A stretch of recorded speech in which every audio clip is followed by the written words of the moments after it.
In today's episode, we're going to talk about the closure of the Department of Education and what that will look like for you and your community.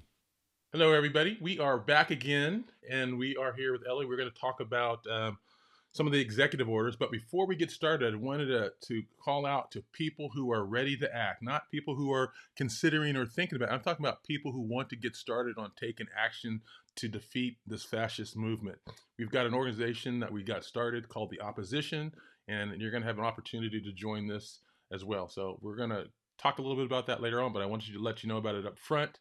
And with that, we're going to turn to Ellie, who's going to educate us about all the terrible things that Trump and the MAGAs are trying to do to us. So go ahead, Ellie. And really an effort to test executive power. I think people are paying a little bit too much attention to the substance of things like the plastic straws, and not enough to, you know, orders about curriculum for K-12 education when that's been settled by the Supreme Court about a half a dozen times that the executive branch and the federal government does not have any input into K through 12 education curriculum. Um, and so, like, most of these executive orders are really focusing on testing how far he can take executive power, and how far people are going to be willing to listen to him. So, yeah, and you add that to just a propaganda campaign that's happening right now from Elon Musk and sort of the henchmen and fake accounts that perpetuate things he says. We I think we've really reached 100% saturation where everything they're talking about is a lie, and I think it's really hard for people to get their bearing with what that looks like. No, I agree. They are. I mean, that's one of the things I warned people about when we first got started is that they're going to delete all the data out there that is meaningful, Yeah. and they're going to replace it with a bunch of propaganda. So I went and captured a lot of stuff that was meaningful to me. So I hope people got stuff that was meaningful for them as well, because we can't trust anything coming from these liars at all. Yeah.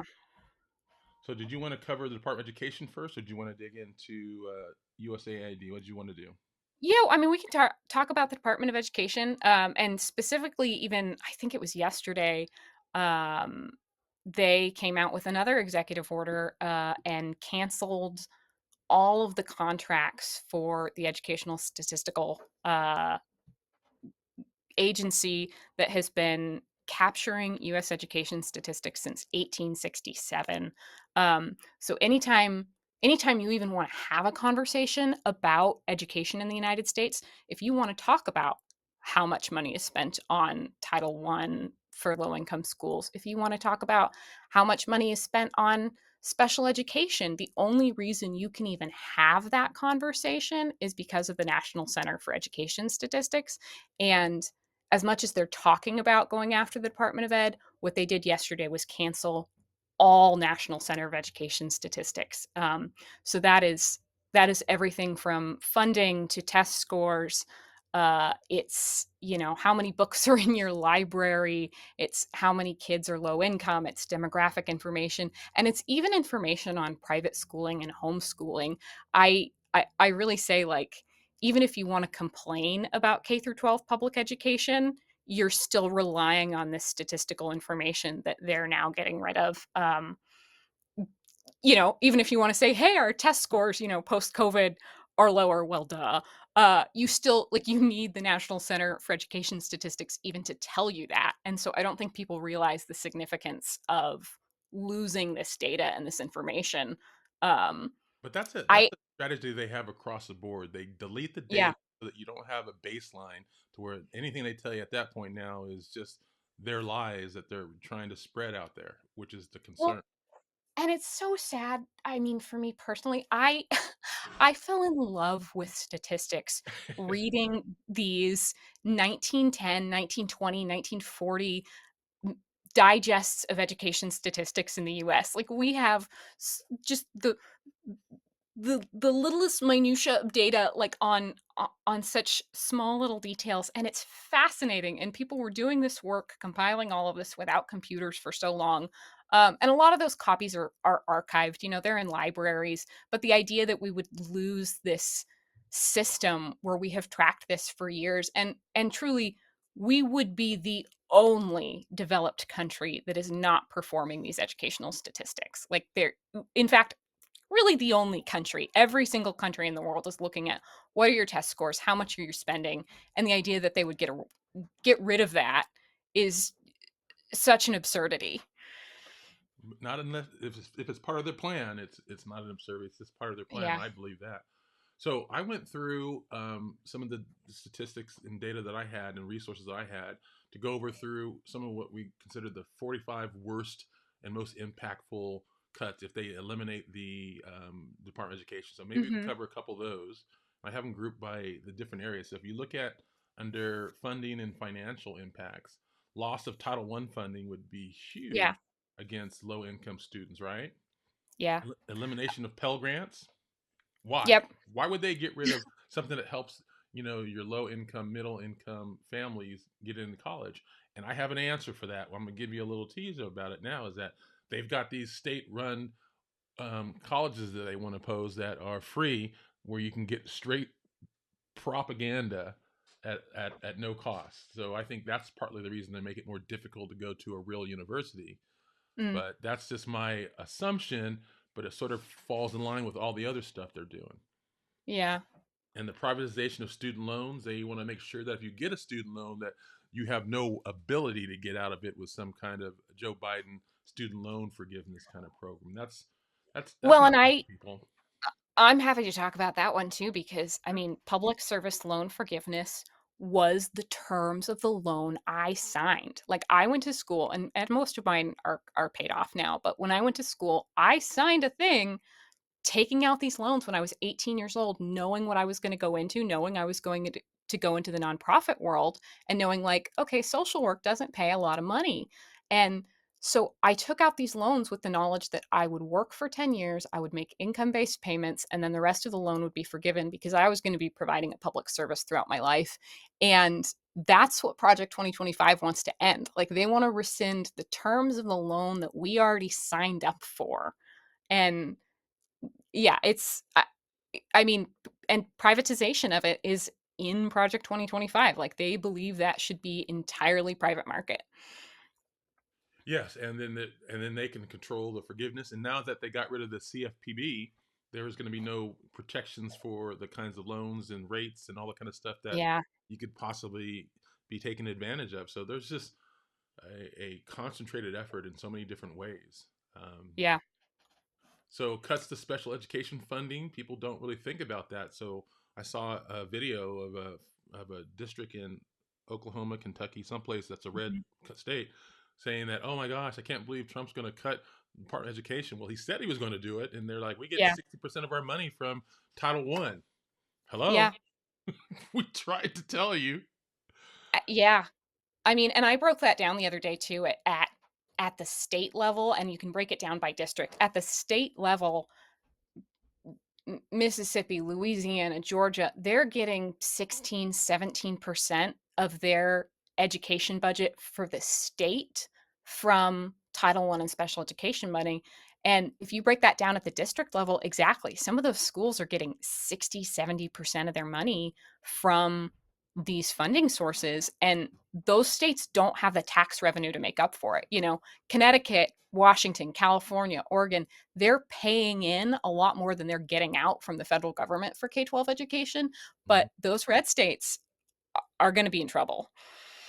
And I think that, like, again, I hate to be a pessimist, but I think that's part of their strategy. They want an uneducated Absolutely. mass that they can be forced to get these jobs at low cost with pregnant and with no labor, right to work kind of laws in those states. I think that's part of their plan. Yeah, I don't have any absolutely. I don't give them any benefit of the doubt. But I just think that, and we can talk about this on another day, but I think there's opportunity as we educate people about how this is really going to affect them in their own personal pockets. Because Republicans, conservatives tend to only care about things when it affects them personally. Yeah, So, partly, I think that given this kind of material that we're presenting here, this gives people ammunition to go back to their MAGA friends, MAGA family, if they're Yeah. so inclined, are people that they're just talking it into at the Starbucks to talk loudly about how the fact there's going to be an end of the school lunch program. That's going to Yeah. affect people, right? That's yeah, I mean, gosh, so much of our economy too is like built on consumer spending. Like so much of our economy is like, do you have the money to buy your kids that toy? Do you have the money to buy another car and take out a loan and pay money on that loan? Like that's so much of our economy. And people are not going to have that anymore. You know, if you're taking away school lunch programs, if you're taking away gosh, special education, we can get into that later, but I mean, the we don't have we don't have a functional medical system. So part of the reason for K through 12 education being expensive is because those special education dollars and those services are paying for kids to have physical therapists. They're paying for kids to have speech therapists and occupational therapists at school. And when you take those away, either the kids just don't get that service anymore or they need to get it in a private market, and that costs families so much money, and I don't think people are realizing that. You know, you can be a Trump supporter in a deep red area, and if your kid, nobody can understand them by the first grade, the school is going to put them in speech therapy, and that's going to work for you. And most people have no idea what that costs in the private market. Right. And it's not cheap. And No. you have some kids who have even more serious needs than that are Yeah. being covered. That are, and part of what they have as part of the Project 2025 is the block grant idea, where they give you, let's say, $100,000 is what the state of California gets for all of its students, and then if they get more students, they get 125,000. It goes up based on your need. But with block grants, they're going to give you a per dollar per child amount. So as your need increases, you're going to have less per child, and it has less restrictions, so that for states who are struggling with finances, they might be able to tap into that special education money to pay for some programs that are more favored. So now you're going to have the per child loss that's part of the block grant concept, and then you're going to have the additional, what are the Hunger Games competition between other people who are looking for access to that money. That is Yeah. the worst thing that could happen, but that's one of the proposals within the Project 2025 is those block grants. Yeah. All right, let's see. Mass school closures. We can already see that happening in Florida and Arizona, where these voucher programs are really taking off. Um, Yeah. they are closing schools because people who, are going to these voucher schools, these private schools, these charter schools, with the public money, which is leaving the public schools with less money, and it's just going to Yep. further exacerbate, right? Well, and that's, I mean, that's what you're seeing too. And like every single study that has been done on these private school vouchers shows that Right. in the first few years of those programs, those kids were already going to private school. Like Florida did not see any additional kids going to private school. They just started paying the private school tuition for these already wealthy families. And which leaves less money for those behind, Yeah. And their test scores are tanking. right? Again, they don't want an educated population. Yeah. They want a compliant one. So, um, increased college tuition, expansive for profit and scam colleges. Again, with some of the lack of oversight that they're pushing in all these other agencies, that's going to be even more significant. And as you Yeah. just talked about, the voucher program favoring wealthy families, I mean, study after study shows that's true. All you're doing Yep. is taking money that those people were paying personally because they could afford it and giving them public funds to take away from public. And then you go and say, the public schools don't work. Really? You defunded them. Yeah. Oh, the one that caught my attention was the no federal disaster relief for schools. So imagine being in a poor state like a West Virginia or an Alabama, a Mississippi, Louisiana, right, and having a major Yeah. catastrophe hit, and there's no FEMA around, there's no federal disaster relief around. Those schools are just going to be cesspools of disaster and no ability to rebuild. What are they thinking? That and it's crazy because all of these things they keep saying, well, we're going to give the states more rights, we're going to give the states more responsibilities, but they're not going to give these tax dollars back to the states. Heck I no. mean, I'm already seeing that, and it's crazy. it's crazy to see it from Musk and from kind of the sycophants and influencers for him, because every single one of them is already saying, what are we going to do with these savings? What are we going to do with these savings from getting rid of the Department of Ed? What are we going to do with these savings from getting rid of the Consumer Finance Bureau? Like, I thought you were doing this so we could pay down the debt. I thought the debt was the important thing. But, even the financial management of these billionaires is so poor that they they've lost the plot and really revealed taken the masks off and revealed what it was all about, which was just removing these services from people because they're already saying, where are we going to put this money that we've saved? Like, no, you keep saying we're in this catastrophic amount of debt. That's where that money needs to go. And they're already, it's just, it's the guy with the dollar burning the hole in his pocket. What else can we pay for as we're cutting Vital services. HIV medication? Yeah. Ugh. So, and then moving to the civil rights discrimination. So, with the Department of Education being closed, shuttered, there will be a lot of these rollbacks and protections for LGBTQ plus communities, for Black, Hispanic communities, for people with disabilities. So, just imagine now you can openly discriminate against these marginalized communities and have no recourse because there's no federal agency that's enforcing that. There's no restrictions to not be able to do it. I mean, private schools, the charter schools were already discriminating against the students they Hmm. allowed in. Now this is going to allow them to do it openly. Yeah. I also, as I was pulling that data, and maybe that's why they want to pull it down, I was pulling education funding data, and the schools with the highest percent federal funding tend to be charter schools. And it's really strange how that works and what strings they're able to pull to get that money. But it's like, these these are more expensive per student than any other school. Interesting. I just I just wish I can understand what their nefarious motives are. If we can figure out how can we think as terrible as possible, and then we'd probably be coming up with what they were actually trying to plan to do. I mean, I it's, they they don't want to pay their taxes, and I think it's on some levels as simple as that. I think a lot of them simply do not know how this works, and I think that's a problem with Twitter discourse too. Somebody was saying the other day, like, man, the Biden administration failed. Like, I didn't know until today that they increased increased food stamps 30%. Like, that was the largest food stamp increase we've had in like 20 years, and so they increased the value 20-30% for a lot of families. And they were saying how bad it was that they didn't know about it. Well, your news coming from Twitter, there's not a lot of moms on food stamps on Twitter. Like, if you worked in K-12 education, you knew this. If you were on Instagram or you read a mommy blog, you knew this. But yeah, Twitter is, mostly 20 to 30-year-old dudes following Elon, not people with families. If they are, they're not people who pay attention to their families, and they didn't know.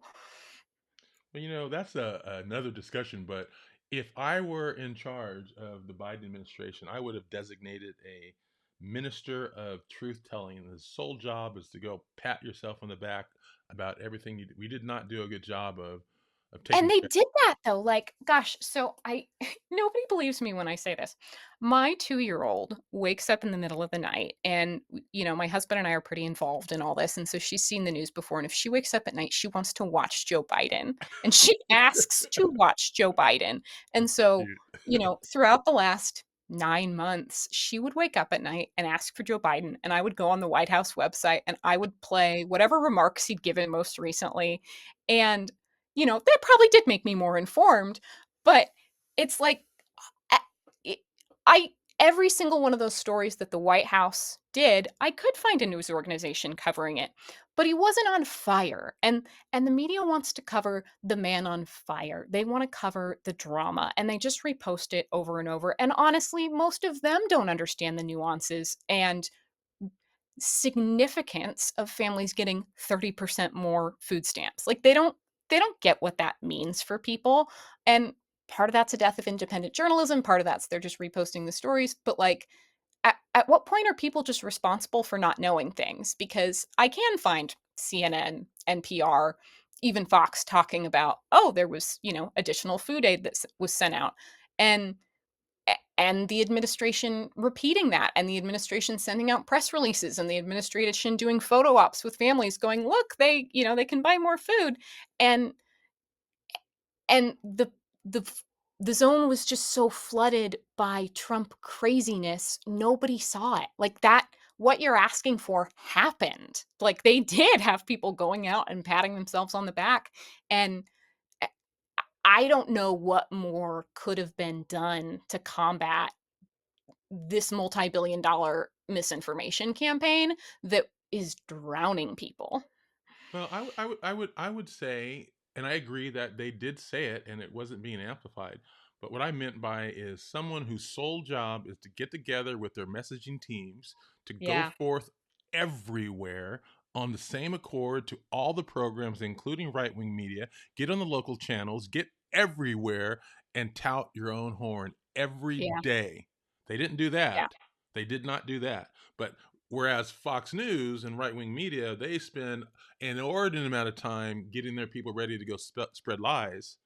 yeah, They do that, and they're all on the same message, and they all do it, and they give you little sound bites. So even the people in your own Facebook groups or Twitter groups, they're out here spewing the same lies that the head honchos are doing.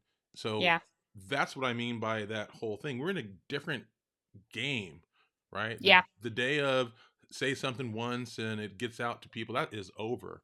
We need people who are dedicated, because how else, Ellie, can we have had people believing that the economy was terrible, right? Because right-wing media has been saying it every day for the last 5 years.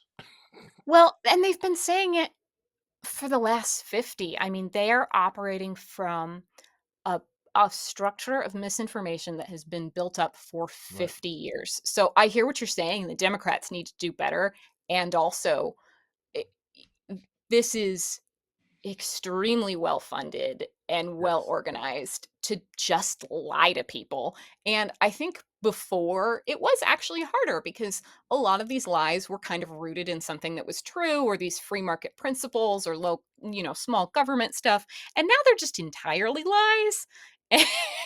And yeah. And the media is afraid to call them out because they won't come back for their show. Yeah, Which exactly. another story. So let's move on so we can stay to our hour Yeah. timeline. So curriculum, education quality, the Patriotic Education mandates, where they're going to That's mandate that. already the law. Well, I'm talking about that 17. Remember after Nicole Hannah Jones, I think her name was, did the 1619 project, that Trump Yeah. came out immediately with the 1776 thing, where they're going to Yeah. say, no, no, what she said is all lies.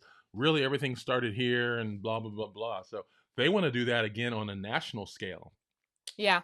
to create these Well, little universities of Let's propaganda. let's go back to talk about patriotic education in a minute here, because I want to talk about the history of that Okay, and what the department has done. sure. Mm. Uh, And you want me to go back to some particular place? oh no, I just mean, when I think you want to run through these and then Yes. Okay. dive deep into a few. And yeah. Well, okay, I'll just go over these real quick. So, censorship of critical thinking, history, that makes perfect sense for a organization that wants a non-critical thinking population of young kids getting pregnant earlier, being forced to take these jobs earlier that are low paying, so that they're uncritical thinking. That is really what they're trying to develop. Science curriculum politicized. They're already doing that. They did it in the first administration, where they were telling their scientists that we don't want that result, we want this result. So go Yeah. back and do it. And then they were finding people who would do it. Right. Yeah. One thing that we've learned is that money is a great motivator for some people. Some people will sell out anyone for dollars, and we're seeing that to be the case. No standards for teachers' qualifications, a decline in early childhood education. Programs like Head Start would be eliminated, right? We'd have larger class sizes, reduce access to STEM and advanced courses. They are really trying to dumb down the future generations. I don't see any other way to describe that. And I mean, yeah. I I think we used to be able to believe that it was simply that they just didn't want to pay their taxes, but I I mean, it goes farther. The idea that we would have an educated population is dangerous for them Right. because then people care and then people have higher thoughts like, hey, you should be paying your taxes. Right. You should be paying more for that. You got the benefit of that. I mean, because Yeah. the natural conclusion is if they pay less taxes, there's less tax money available for other services, right? So Yeah. who is that going to affect? It's going to affect people who are getting those benefits. I personally have no problem with people being on disability if it's legitimate or needing assistance, because I've needed assistance in the past where I was going through a personal financial crisis, and it was good to get some assistance, but I didn't need it for long as it was there to help out people in need. I have Yeah. no problem with that. These people don't want you having anything, Yeah. and I don't get that. I don't get that heartlessness. So, did you want Yeah. to go back to the patriotic education? Yeah. I mean, talking about education, and if you wanted to show that graphic I made too, Okay, let me pull it up. there's this there's this idea that we Which one is it, Ellie? yeah, scroll down. Scroll down farther. I called someone a Nazi. Scroll down farther. Actually, click. Go over to your right. Sorry, and down one. That that line, the red line with the beige This one? background. Click on. No, go up. Up Right one. here? Down that Yep. one. Yeah. So we have this idea that federal education spending started with Jimmy Carter. We have this idea that Jimmy Carter started the Department of Education, and that is simply not true at all. Just kind of a brief history of education funding. It it actually, we have been paying federally. We've been paying for K through 12 education money since the beginning of this country, and late 1700s we were giving money to states for agricultural education. Throughout the 1800s we were giving money to states for technical education around home economics, engineering. So we have always provided federal education money. Uh, and things got more expensive over time. This is inflation adjusted, but even adjusted for inflation, like Mm-hmm. you're looking at, oh, we didn't provide benefits to teachers before, we didn't educate students. And so that's one of the biggest things. What you can see is with LBJ, that first jump, that was the Elementary and Secondary Education Act. And that was the first instance of providing Title I money for low income schools, because we saw this just massive disparity between these, suburban, well off, mostly white schools, and these other schools. And so we passed this act. We provided extra funding to schools that had significant populations of people in poverty.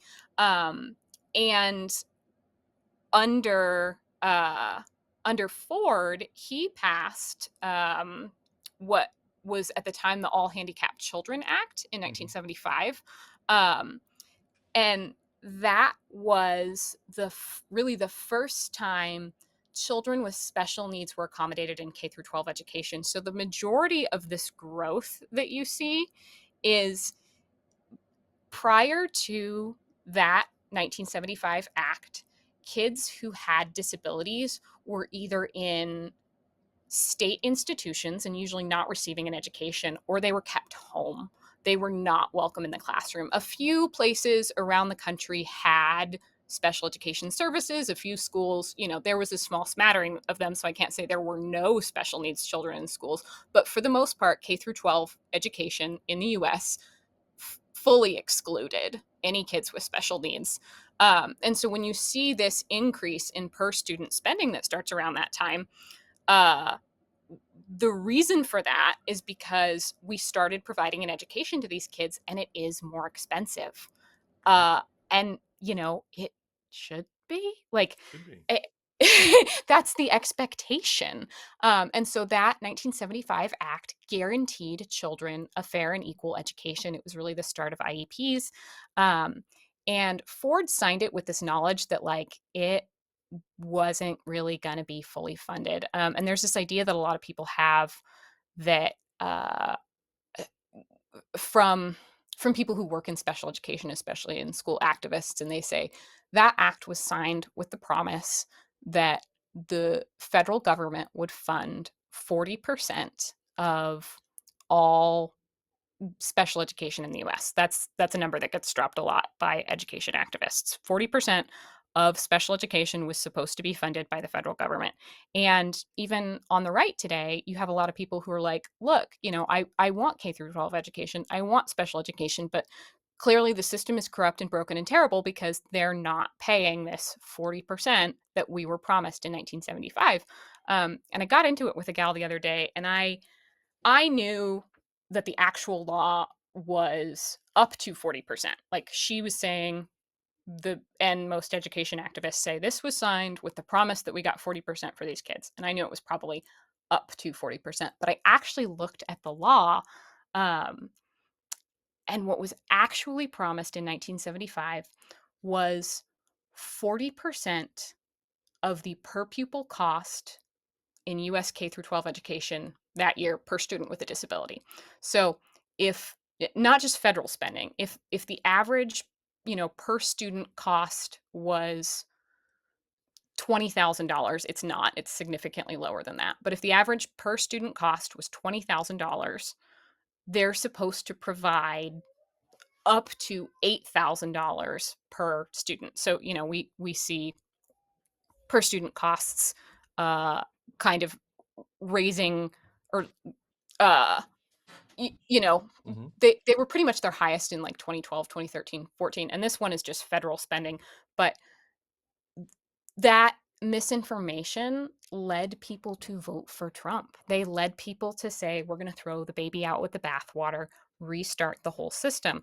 And like, it's not perfect, but they are providing that money. And if you go look at this education statistic data that they want to take down, you see that a lot of schools are getting that 40% of their budget, especially ones that have, you know, mostly special education students. Like, they're sometimes getting more than 40% of their budget from the federal government, but people just misunderstand what that law actually was. And I mean, there are members of Congress that are passing bills saying, fully fund special education, fully fund the 40% that was promised. And I really have to wonder, like, did they actually read the 1975 bill? Because the 1975 bill didn't say they'd cover 40%. It said they would, it was a dollar value formula, whatever average US K through 12 education spending was, they were going to pay you 40% of that per kid. And that's basically what they're doing for lower income schools. For higher income ones, they're not paying as much. But that jump really that you see is, we're educating special education kids, and it falls down during Reagan, and then goes up again. And like, it's crazy that that biggest increase is George W. Bush. Like, that's that's who saw this federal spending increase the most, apart from, the Great Recession 2008 money that Obama gave. Like, that was a kind of a one-off thing. But what you see from George W. Bush is this massive increase in spending. Uh, and he got rid of a lot of programs too. Like, there was little pet projects that he had, but like, that um that 1975 bill added special education students, and the growth over time is really because if you had a 12-year-old that was staying at home and had, nonverbal autism, um, and you passed a law saying that kid could get an education, they're pretty well established at home. So a lot of parents didn't send them. And so you see this kind of delay in more and more children going into K through 12 school. And then under Bill Clinton, when they passed IDEA, that explicitly included children with autism who hadn't really been included prior to that. And if you don't have, like, a stated known diagnosis, you don't really qualify for an IEP. So a lot of these kids with significant learning disabilities, or things like autism, were still written out of the law until then. And so now, going into the 2000s, like, you have so many children who are fully included in school. And when you look at those education statistics, you can go, wow, in 1960, 20% of kids weren't going to school. And now we have at least captured in the data 100% of children. Like all children are enrolled in school, homeschooled, or in a private school.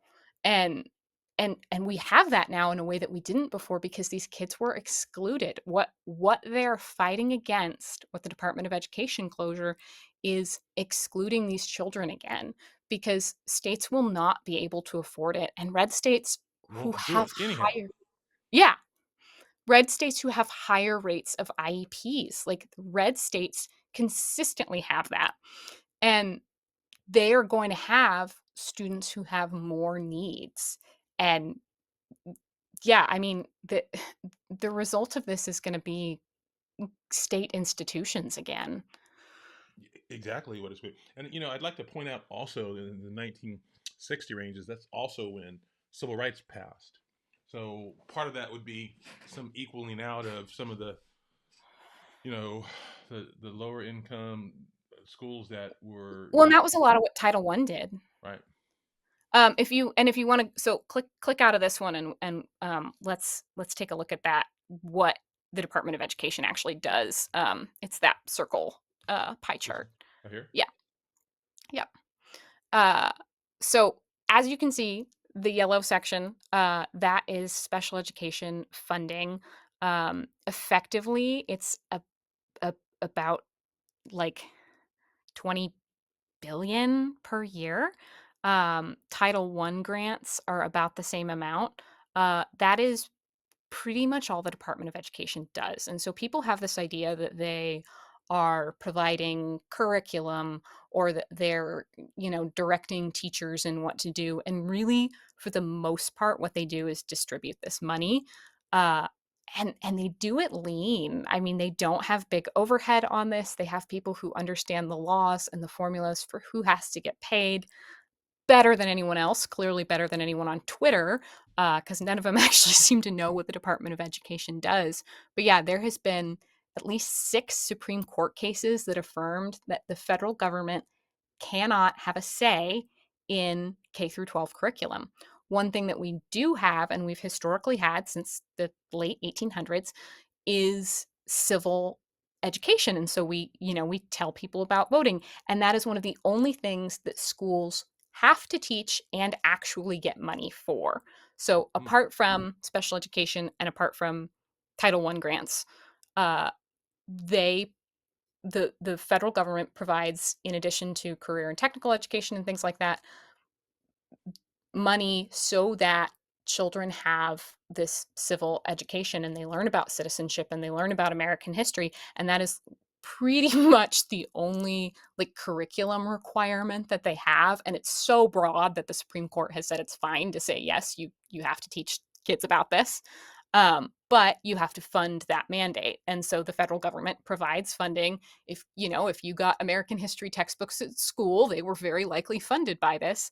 And then the other part of that funding is career and technical education, which actually George W. Bush dropped. So a lot of people ask, why aren't there shop classes in schools anymore? Like why don't we have wood shop? Why isn't there metalworking? Like where's home ec gone? And most of those things went away during George W. Bush's administration. And he was on the record saying that those classes were a dumping ground for poor students. Um, and I mean, this is the era of saying like we're getting rid of these and just learn to code, like go to college. And so it's interesting. I think the Democrats get a lot of blame for not having these really hands-on classes when the administration that got rid of those was the Republican administration. But that all And gets back to the whole discussion of all they do is lie. They're a yeah, propaganda outlet, and that's another issue, but it's a big one because they'll yeah, say anything and do anything, and they have nobody can hold them accountable because they're not going to get called out on the right wing media. yeah. And yeah, I mean, but people don't know. Like we didn't do a good job before this telling people how these things work. And if even if you have kids in the system, but if you don't have kids in the system, like, you really don't know what schools are like. You just get these ideas from social media that is really, it presents itself as some random person's video or whatever, but like most of these influencers have production companies. It's not random. But yeah, I mean, you can take a look and you can see the other things too, like that higher education, adult education is in there, but also it's impact aids, it's disaster recovery money, it's a little bit of money to innovation, to educational research, and then that last one is the Office of Civil Rights, which is exactly what you're talking about. So if you get rid of the Department of Education, the law still exists that special needs children have a right to a fair and appropriate education, but there's the only way you can get that if the school's not providing it is to sue. And what the Office of Civil Rights does is Right. it it basically it takes on that for you, because I don't know any parent with special needs children who can afford to pay lawyers to take on the district and the state. So the Department of Education gives money for Title I, it distributes it, it gives money for special education, and it ensures that children have a right to that special education, because without that civil rights office, there would be no way to enforce it. It could be the law and it just wouldn't matter, because no parent has the means to go after this. And the thing I see online from bots and trolls is people saying, of course there's going to be some lawyer that's going to pro bono take over this case. No, there's not. There No, there's will not. not be. And this idea that the private market will simply give charitably to cover all of these things is ludicrous. you know, um, let's go move on to USAID. Do you mind if I Yeah, grab this image later on and put it in with the materials I have go already? for it. Yeah, happy to. All right, let's move on to USAID. And for those who were looking, I will provide a how do I get to that? I will provide a link to this document because I have some other ones here. We're not going to cover them because I want to move on to the other topic. But as you see here, other major consequences. So just go through that. There'll be a link in the show notes later on. And here is the notes that I use to prepare all this information, as well as resources, links, URLs to the articles that help me get there. So that's all available to you. I'll provide the URL later on, but let's move on to. Um, USAID, yeah. is there one you want me to look at in particular? Oh, not really. It's mostly just that they're lying over and over and over. Uh, well, yeah, and that's an important thing to talk about. So I have a thread on there that talks about PEPFAR. Scroll down a little bit. Oh, scroll down more. Scroll down more. Scroll down more. Peter And Thiel. Ugh, he is a nightmare. oh, go up. Up a little more. Oh, go down.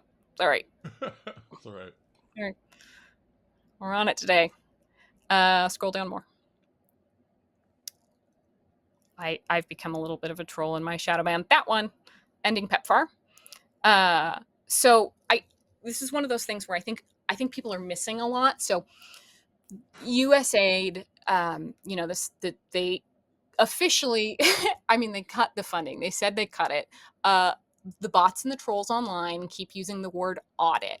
The federal government did not use the word audit. Elon Musk did not use the word audit. Elon Musk used the word delete. Elon Musk used wood chipper. Elon Musk used lots of gun emojis in references to what happened with USAID.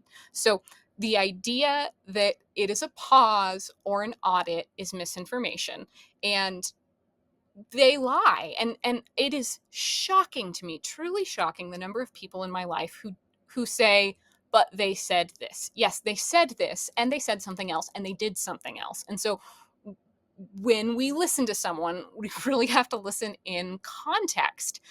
and the context for this thing with USAID, it was not it wasn't an oversight that PEPFAR is the largest program in USAID. Like the most money of any USAID program, the most services goes to PEPFAR. This was part of Project 2025. This was part of Heritage Foundation. Um, yeah, Bethany Cosma was the Project 2025 facilitator and contributor. If you saw those videos from Publica where they leaked The the training training videos. videos, Hmm. yeah. So Bethany Cosma is facilitating several of those training videos, and she was the deputy chief of staff to USAID during Trump's first term. She believes PEPFAR promotes the sexualization of children. She says this over and over and over. She believes that PEPFAR funds comprehensive sexual education and all these things. And there are financial carve-outs to prevent the spread of HIV. That's true. But 99% of what PEPFAR does is it's providing these HIV medications so that people do not succumb to AIDS and do not transmit it. And it's the largest thing we do. It's the best thing we do. It was a George W. Bush program that at the time, and I may have screenshotted it in there, but you can go back and Heritage Foundation was writing in 2003 about the problem that they had with PEPFAR. And yeah, they wanted to gut the program. And I think the difference between what the Trump administration is doing this time and what the Trump administration is doing last time is last time they tried to do everything under the table. They didn't want you to see it, they didn't want you to know about it. And and so people would find these things and it was like the Streisand effect. Like the thing we found that we thought you were trying to hide became the really big deal and the scandal of the week. And instead, the method this time is just to lie over and over and over again. And so last time they did try to cut PEPFAR. Like this is not an oversight where Elon Musk cut USAID and didn't know that they did this great thing. Like this was the purpose. Cutting PEPFAR was the point of cutting USAID. They don't want this program. And and we just I think there's so many things going on and the narrative is Musk doesn't know what he's doing. And he in a lot of ways he doesn't, but this part was intentional.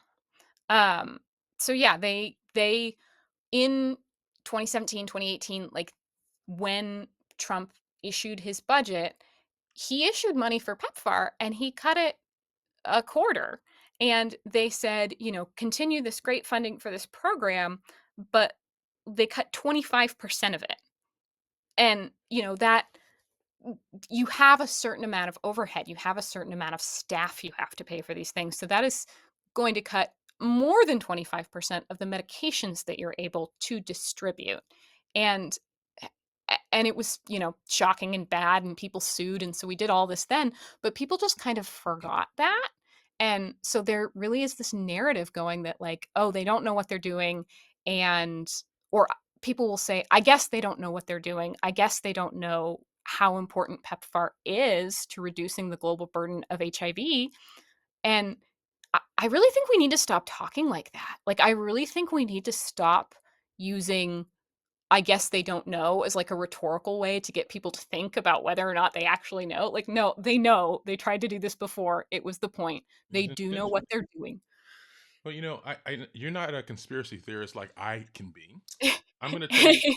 I'm going to. So I know you like data. I'm okay with being in the nuance side of things, but don't also forget that China and Russia are all excited that we're getting rid of USAID because it allows them to do some of the things that are helpful and has this soft political power. For example, China's got its Belt and Trade Initiative, which is to help people. So now they're going to be Yeah. able to step in here and help these people in need, do goodwill, and we're going to be further isolating ourselves. And do you think that's a coincidence that Elon Musk is here doing it to help China, who is helping him with his Tesla factories in China? I think it's all related. So, the Council for National Policy is the umbrella organization for Heritage Foundation, for Right to Life movement, for the NRA, for every single one of these conservative movements. Mhm. Uh, are kind of under Council for National Policy. And Elon Musk has been going to their meetings since last March, and in every single one of them, they sing his praises and they publish the speeches. I mean, they're kind of hard to find, and I think they really pride themselves in being this like super secretive organization, but their stuff is not that difficult to access. And yeah, they have been singing Elon's praises for a year, and they've been talking about, he's not a believer, but he understands this need. And I'm like, this is absolutely coordinated. Like, this is not, oh, Heritage is doing this bad thing, the Project 2025 people are doing this bad thing, and then Elon has these like ulterior goals. And I mean, he may have his own initiatives in this, but no, he is actively engaging every single one of these steps that Heritage lined up for him. I This is not, it's not random. It's Elon is doing the work of Project 2025 while he's shitposting online and acting like it's this big chaotic mess. And and lying just about everything.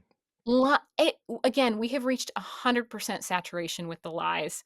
And I am in the shadow ban on Twitter now, uh, because I called it out, and that there's that Data Republican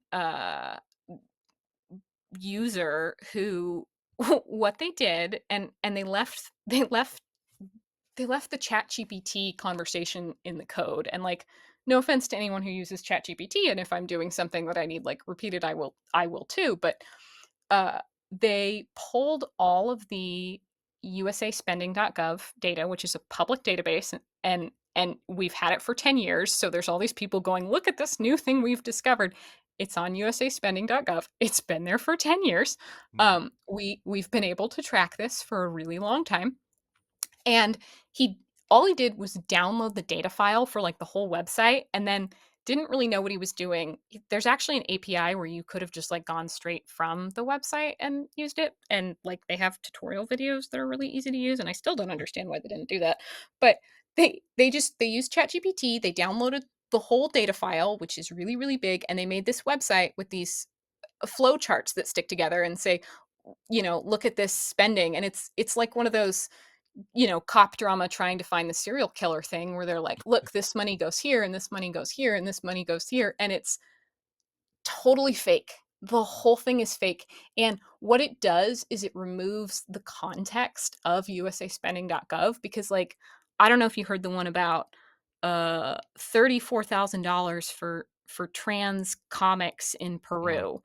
Um, and what that was a Fulbright scholarship, which is like it was a student Fulbright scholarship. So it was an undergraduate student who got this $35,000 scholarship, and Peru gave one to one of our kids too, to go to Peru, do a foreign exchange student program, and then make a project at the end. And that's pretty standard. And Yeah. it makes sense that the State Department covers a few of these, and them, like, they, as a trans person, made a comic about LGBTQ identity in Peru as their like final project after they did their foreign exchange program. That's totally fine. That kid absolutely has a right for that to be their final project. That was not $35,000 on a, a trans comic in Peru. That was a foreign exchange program. And the kid did their senior project as a comic book, and that's neat. That's cool. That's fine. Like, but for, the White House press secretary to make a claim that this was $35,000 for this trans comic in Peru, or the situation with Gaza, where, like, yes, Yep. PEPFAR actually is involved in Gaza, Mozambique, Mhm. the province of Gaza in Mozambique. It was a different Gaza. Uh, and that was this data Republican, new Twitter user that Elon Musk is in love with, which is when those block you, you get in trouble, as I'm learning. I didn't even do anything, and it was funny. He blocked me, and he told me he blocked me, like, in a comment, and was like, said I was stupid or whatever, and said he was blocking me because I didn't know anything. And even a bunch of his followers went, "Hey, that's really uncool to just like block somebody who is Calls you pointing out out. different information." Yeah. Um, but yeah, so the other one was, and that was the source of the Gaza situation, where they were saying there's, millions of dollars going to condoms in Gaza. Well, no, there's a program that's paying for sexual and reproductive health in Gaza. And what that means for Gazans, if you know anything about that culture, like, no, they are not going through millions of dollars worth of condoms. They're delivering babies. And there are receipts for this. You can, if you're using usaspending.gov, you can look at the organization that the money went to and you can look at the services provided and you can see, oh, yes, sexual and reproductive health in this context means delivering babies. I mean, literally saving women's lives, like the most, valid, across the spectrum, valuable humanitarian situation is to have midwives in this war torn area delivering babies. And that's what they were doing. Like every single thing Musk and the White House are saying at this point is a Right. lie. And you don't even need to scratch the surface. It's a lie. I just, and we could probably have a 20-hour discussion about what to do about that. But I think part of it is all based about we need to start calling it out. We need to name it in advance. Say, here's what they're going to do. They're going to spread some lies. Here's what they do, and just sort of name what they're doing, because trying to keep up with all their lies and fact check is nearly impossible. They just And lie yeah, about I everything. mean, I'm at the point where I'm gonna, I keep my my Twitter life and my Facebook with my actual friends and family pretty separate, but I'm at the point where I'm just gonna start, like, every single post needs to, you need to know the saturation of lies at this point. Like, I think it's hard for people to grasp that it's all of it, but I think you're right. I mean, if we could make people realize that, even if they don't agree that all of it is a lie, they're going to nitpick some of it. They're going to say, well, that's a matter of opinion or that's conjecture or whatever. But to see that most of it is a lie, and Right? and I believe all of it is a lie, but it's like, you know, misstated versus just a flat out lie. And the It's condoms in intentional. Gaza thing is a lie. The trans comic book thing is a lie. There's not a little bit of truth in that. No, that's I did during the California fires when you had done that good reporting about that. I was sort of documenting, not necessarily the day-to-day actions, but I was documenting what the Republicans and conservatives were doing. Just how that Trump would come out and say something that was a lie, then it would be amplified by all their propagandists and their liars. Then it would force the media to get out there and report on the lies, and then it'd have to get Democrats to respond to the lies, and then it was just driving the narrative. So there was so Yeah. much disinformation that being forced to respond to that Governor Newsom had to do a website to sort of address that. But even that is reactionary. But I Yeah. think that what became very helpful for others that were trying to downplay is that we were able to document what they were doing. I said, and the next time that Yeah. there's any kind of crisis, expect this to happen. Expect there to be another. They're eating dogs and cats, and now amplify that. And then we're going to amplify that. We're going to get enraged about that, and then we're going to Yeah. force the media to cover it, and then we're going to make Democrats respond to it, and then we're going And to blame the DEI and blah blah blah blah. I think they both know and have kind of intentionally caused, this r- real, like, illiteracy even among the media. I mean, they don't know. I had when the stuff about the CDC came out, I told you, most of my followers on X are reporters, and so I was being asked for background. Like, the CDC could not respond to them and tell them what these funding cuts meant or what services should be provided that weren't. And so they were reaching out to me because everyone else was sequestered, and I was giving background, I think, to 4 or 5 different outlets that week on, like, what was happening. And because the media doesn't know either, and a lot of the times they don't know to ask if they're seeing, oh, you know CNN reported it this way, or even the New York Times reported it this way, they're going to report it the same way. They're not going to go look for the information. And so that's how you have the situation in Ohio, and that's how you have the situation with the fires, and they just don't go look for it. And I think that, I think in some ways the tide was starting to turn on that. Like, I was getting more requests for information, and I was seeing a little bit more due diligence. But then having the Trump administration and having these media outlets that really exist basically just to support him at this point, And the lawsuits that are getting paid out, I mean, they're not like they're they're just gonna say whatever makes them look good and whatever they're told to say. So We're at the hour point, but I just want to close out with just your comments, your thoughts. I saw this post recently, and I don't know. I'm not you, so I'm not a superstar at deciphering what was true, but it made sense intuitively. So there's this guy who's got a website or a profile. I can't remember off the top of my head, but he was trying to educate people about a ongoing medical outbreak in Indiana, I think it was. And are you talking about the TB in Kansas no, or it was Indiana. measles? There was another outbreak of people being in reporting to the hospitals. They have all these extra cots and stuff outside, like we did during the COVID time. These people are Yeah. coming to the hospital with flu-like symptoms, with respirator needs, just like the Mhm. COVID situation. And his comment was that we I'm hearing about it from my friend who works at the hospital, and then later I saw in that whole chat line was people proving that it was actually going on with local reporting and pictures and images and videos, etc. And that got me thinking. Trump shut down the entire CDC. The reason we don't know about any of this stuff is because nobody's allowed to report to the CDC is not allowed to report. So we're just running around completely blind. So I don't Well, know if so this guy's legit or not, but I could see that the issue in Indiana was growing and that yeah. nobody knows about it because nobody can talk about it. So I will say at this point for public health departments, we do have some challenges. We have to remove content from our websites that was linked to the CDC because those are dead links now.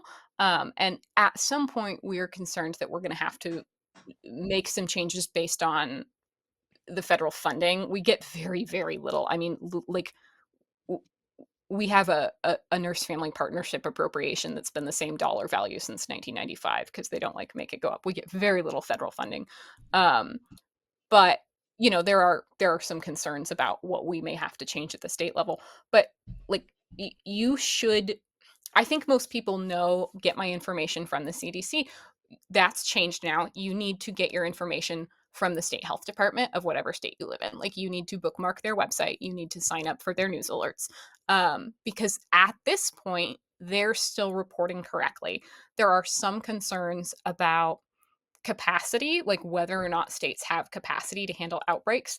But like what you're telling me right now about these outbreaks, I'm not seeing in front of me on the Indiana state health department website, like they're so I think that's one of the concerns about the CDC not being able to communicate is that they can't communicate if there's bad information coming out too. So it kind of reminds me of like the drone situation where like maybe there were some drones, but like 99.9% of everything everybody saw was actually like airplanes. And like every single one they pointed out was airplanes. Um and so, like, now we're in a position and we're in an information vacuum where if state health departments are not getting ahead of this potentially misinformation or correct information, but I, you then have mass panic really because like the Indiana State Health Department does not have the capacity to issue national releases on anything. They can't quell fear like the CDC could by saying like, "Oh, actually, this is a whooping cough outbreak, which is bad, but it's not uncommon this time of year." And we have a few of those that are going on, but like now you have this information vacuum where someone can say there's these terrible things going or there's person Yeah. to person transmission of bird flu, which there's not yet, but someone could be saying that and the CDC is not able to respond, and even if they did, now we don't trust them. So And I think, and we'll sort of close with this. I won't. We want to definitely keep it to the hour, but I think that it's also true that some of these state departments we can't even trust. Like I wouldn't trust a word coming out of Florida or Texas. Not a single word coming from their health I, departments. That's I me personally. right, and so I work for a health department. um So I know how that data is gathered, and I know how it's presented.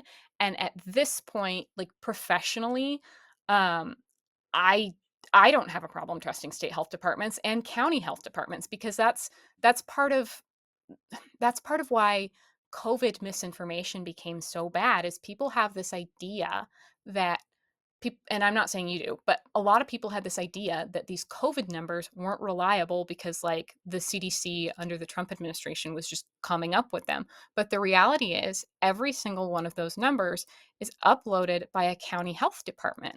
And those county health departments give them to the state, and the state gives them to the CDC. And I can personally go back in to the CDC website or the state website and look at my own county's information, and know that that's accurate. Like I counted that number, I put that number in the system, that number is reported on the state website and it's reported on the CDC website. Like I know that this number is accurate.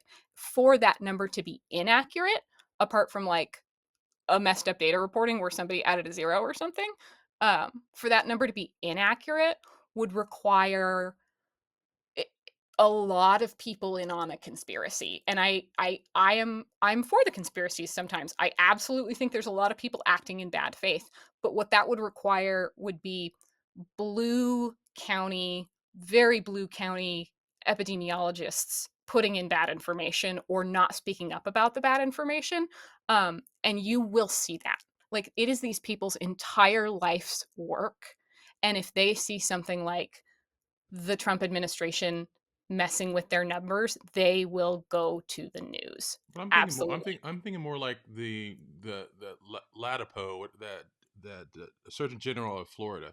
I can see him in a staff meeting, meeting with the county director, saying we need those numbers to be down. I So Florida is I can totally see that.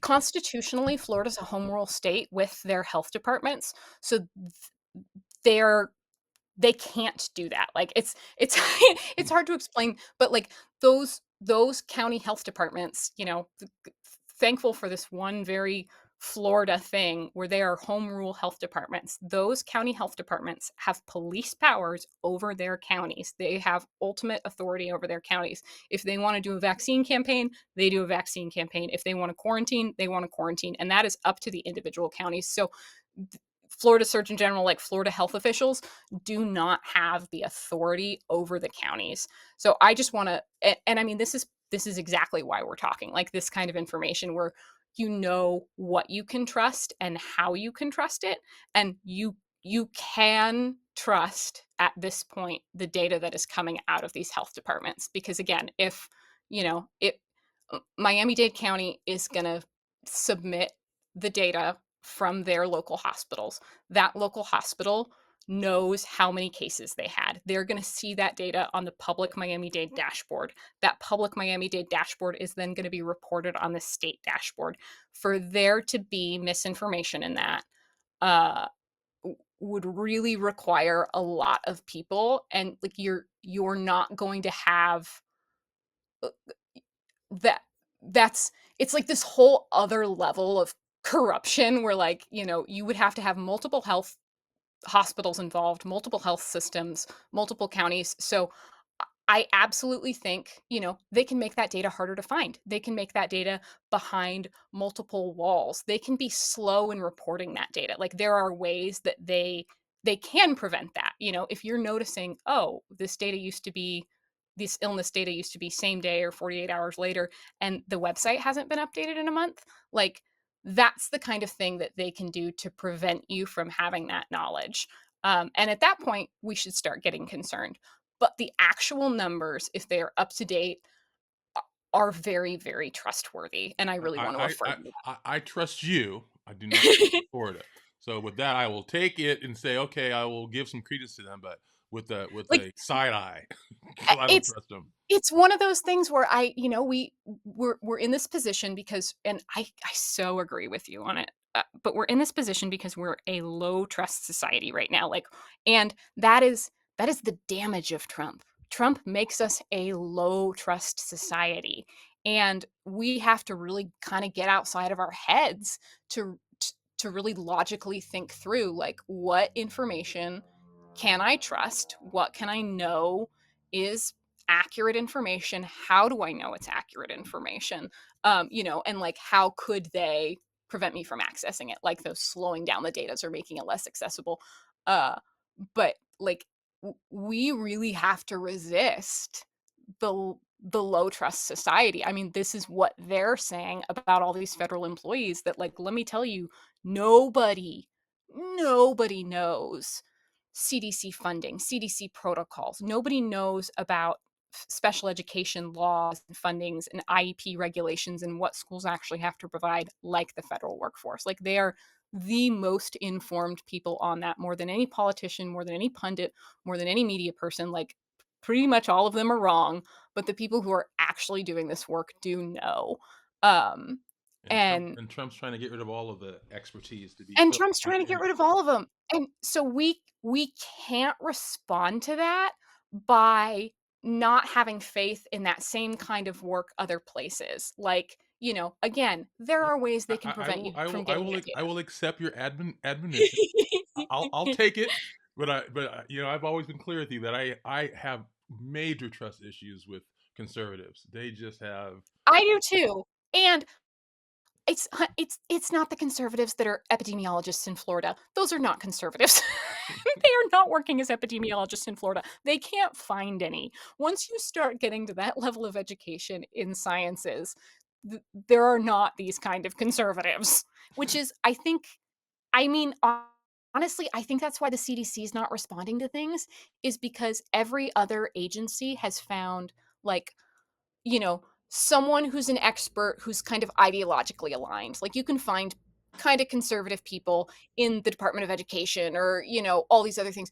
You can't in the CDC. Nobody who works in the CDC is going to give you, your desired Wait, ideological hold on. responses about things. How about Miss Burke from last session? She was pretty accepting of the lies that Trump was spewing. She didn't step out there. It was Fauci had to Oh, clean up yeah. her stuff. She was a Well, disgrace. and Deborah that's Burks, I think her name was. I again, like, you can find a person. Right, right. You can find people in leadership, like, because those are effectively their political appointees. Like, I mean, even if they're not in political positions, like, these leadership roles are often selected to reality, based on their connections and who they know. And that's a concern. We should take that into account. I mean, when we talk about the fire chief who was like, yeah, it was, a $18 million, $17 million budget cut, like, there are other reasons she responded that way that were different from the Right. reality of the data. Like, there were other things going on there. And you have the ability and the logical skills to, like, think through, like, oh, I wouldn't want to be blamed for the most expensive houses in the country burning down either. Um, No. and that, you know kind of softly acknowledging to the media, yeah, it was $17 million budget cut, is, like, so very different than, like, preventing people from, like, having access to this information, which like, yeah, I mean, I think that they're doing that. They're absolutely preventing people from having access to this information, which is why the number one thing you can do is find your state, find your local and county health departments and follow them, because the people in those counties are going to give you the best data, and you have a lot of them. I mean, it's like Wikipedia. It's good because it has so many people checking it. Yeah, I'm in California, so I'm feeling pretty confident that we're going to get good data here. Yeah, So definitely. I don't feel so bad. Anyway, I don't want to hold you up any longer. But No before we leave, worries. I'd like to ask you. We didn't cover them all because there's so many of them. What are the top three other executive orders that we would cover if we had more time today? What would you want to talk about? Oh, yeah, I mean, I probably would want to just dive more into the uh,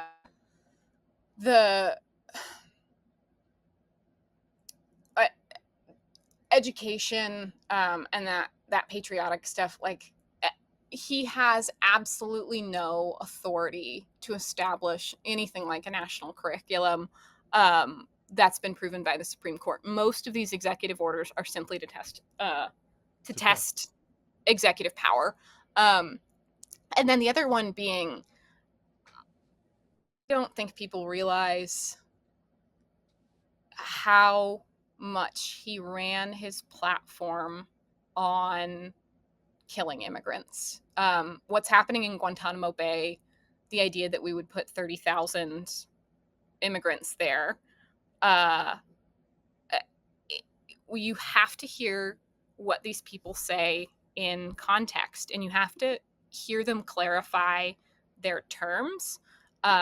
Project 2025 was really, really clear in multiple places that their goal is to overturn Kennedy v. Louisiana. And I mean, I have it in front of me. They're enforce the death penalty where appropriate and applicable. Capital punishment is a sensitive matter, as it should be, but the current crime wave makes deterrence vital at the federal, state, and local levels. However, providing this punishment without ever enforcing it provides justice neither to the victims or the defendant. They say the next conservative administration should therefore do everything possible to obtain finality for the 44 prisoners on death row. It should also pursue the death penalty for applicable crimes, particularly heinous crimes involving violence or sexual abuse of children, until Congress says otherwise through legislation. So they should pursue expanding the death penalty until Congress says otherwise. And the footnote on this says this would require seeking the Supreme Court to overrule Kennedy v. Louisiana, which is the Supreme Court ruling that says you you cannot have capital punishment, you cannot have the death penalty for a crime that didn't involve a homicide. Manslaughter is not enough, maimed is not enough, intentional murder is the bar for capital punishment. Intentional murder is the bar for the death penalty. You cannot have it below it. And that's what Kennedy v. Louisiana said.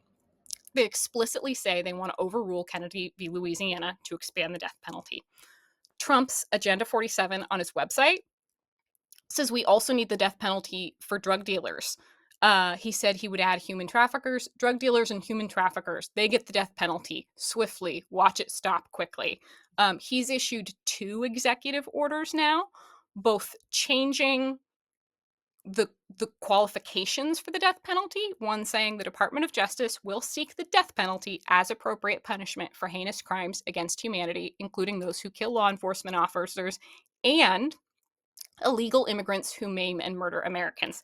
The definition of maim is inflict serious bodily injury that is overstepping what the constitutional grounds for the death penalty are. So he is saying he is going to expand the death penalty to violent crime for immigrants specifically. There's a state also that has enacted or proposed a bill recently that would give life imprisonment without the possibility of parole for any immigrants they find.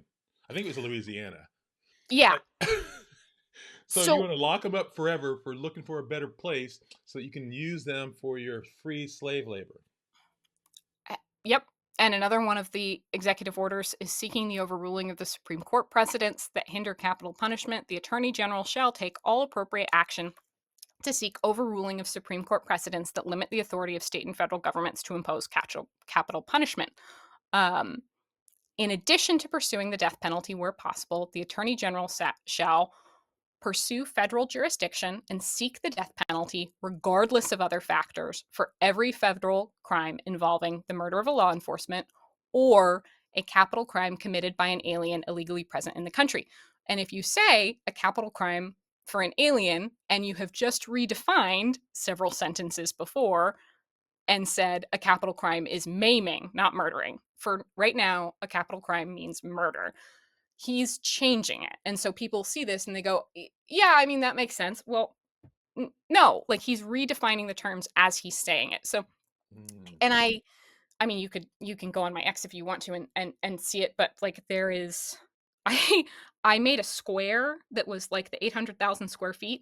And that is the size of 30,000 twin beds all pushed together with no room in between them. And that is fewer square feet per person than Auschwitz. The available space in Guantanamo Bay, like there are 6,000 US soldiers that live there. The migrant center that they have usually houses about 20 people. It has a capacity of 120.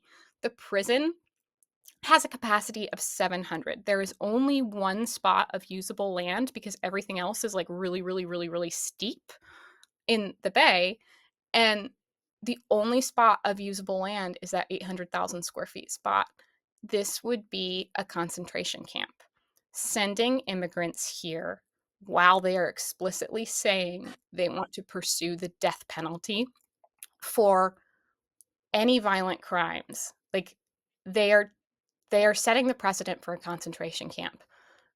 That is terrifying. And there's all these other things that really directly affect us. And so I think those are easier for us to comprehend. And this idea that our government is clearly, intentionally, and a little tongue in cheek so that you question whether or not it's real, setting a precedent for concentration camps. Uh, Yeah. I I, mean, I don't suffer from a failure of imagination. I believe these people are evil and that they'll do all that they're saying they will do. I believe that. yeah, and and I do too. And for us to be in a position to where Marco Rubio is saying that he's having conversations with the president of El Salvador about holding US prisoners there and like paying for US prisoners to be there. I mean, this isn't